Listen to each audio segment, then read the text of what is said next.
By the garden આયોજિત કિરણ jewellers private limited, સોની Popatlal Mohanlal rotary club અને NGVF group પ્રાયોજિત સ્નેહ મિલન સમારોહ અને વાસ્તુ સેમિનાર મહેસાણા ખાતે યોજવામાં આવ્યો. લોકસભાની આવનારી ચૂંટણીમાં મહેસાણાના ઉમેદવાર શ્રી હરિભાઈ પટેલ પણ સેમિનારમાં ઉપસ્થિત રહ્યા હતા, જેમનું શ્રી કેશુભાઈ પટેલ, શ્રી રવિન્દ્રભાઈ સોની, શ્રી કાળુભાઈ, શ્રી રાજુભાઈ પ્રજાપતિએ પુષ્પગુચ્છથી સ્વાગત કર્યું હતું. વાસ્તુશાસ્ત્રી શ્રી મહેશભાઈએ સ્વરચિત પુસ્તક વાસ્તુથી સફળતા તરફ આપીને આવનારી ચૂંટણીમાં જંગી બહુમતીથી વિજયી થવાની શુભેચ્છા પાઠવી હતી.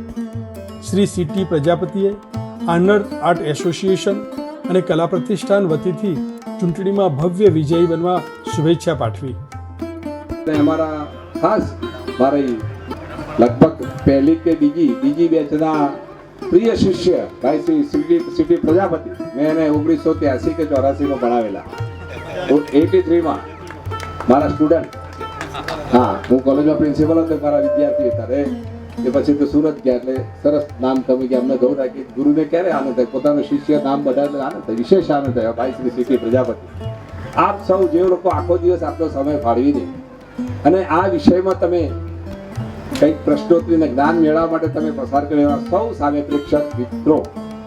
શ્રી હરિભાઈએ કહ્યું કે આવા વાસ્તુ અંગેના સેમિનાર મેં પહેલી વાર જોયા છે. આવા સેમિનારો ઓછા થતા હોય છે. આ કંઈક જુદી જ પ્રકારનો સેમિનાર હોય છે. આયોજકોને પણ ધન્યવાદ આપું છું. તમને આમાંથી કંઈક ચોક્કસ પ્રકારનું જ્ઞાન મળ્યું છે. એ દિશામાં હું માનું છું તમે ભવિષ્ય પ્રયાસ કરશો તો ચોક્કસ તમારા પરિવારને, આવનારી પેઢીને ફાયદો થશે. જેમ મોદી સાહેબે યોગને મહત્વ આપીને વૈશ્વિક ફલક પર લોકોને યોગ અંગે જાગૃત કર્યા છે, એમ વાસ્તુ અંગે પણ લોકોમાં જાગૃતિ આવે એ ખૂબ જરૂરી છે. શાસ્ત્રીજી શ્રી મહેશભાઈના આવા પ્રયાસની પ્રશંસા કરી અભિનંદન આપ્યા હતા.